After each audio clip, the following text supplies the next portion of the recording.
obino boyebi asepesa bino na ba théâtre bino boyeba na ba cinéma botala nga na ba YouTube na minute oyo nayebi bino masolo ya elengi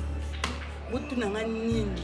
masolo yango eza elengi kaka Blondie Mafuta obino boyebi mafuta tina kati veut dire na minute akomi ko présenter mission mais mission botala nga obi bandeko bo zappe te na site na bino boyebi Congo ya Lobby TV donc ce bo kotika kuna bomona Blondie Mafuta et une émission nga no yembla bino bato nyonso bino bolinaka ba musicien ba théâtre donc nyonso bino bolinaka sauf montuté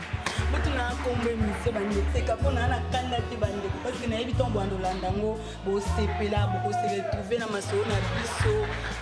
tia bango misapi kombo émission bako tia banani misapi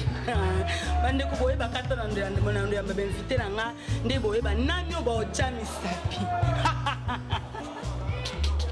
naseki pona na kanda te Congo ya Lobby TV kitokos bandeko na nga bobosana te s'il vous plaît Blondie Mafuta pa hier mafuta tina kati ba ono so ba présenter émission boutique na nga ta mo espace muke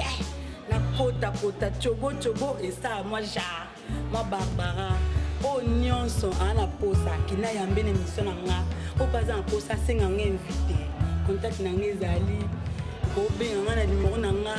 00 243 89 55 74 74 00 243 89 55 47 74 Blondie Mafuta tina kati donc veut dire invité tongo na yamba émission na bako tonda mafuta kuna ku tia bango misapi toleka obosana te na Congo ya Lobby TV mama mafuta tina kati Blondie Mafuta aye na Congo ya Lobby TV mama mafuta tina kati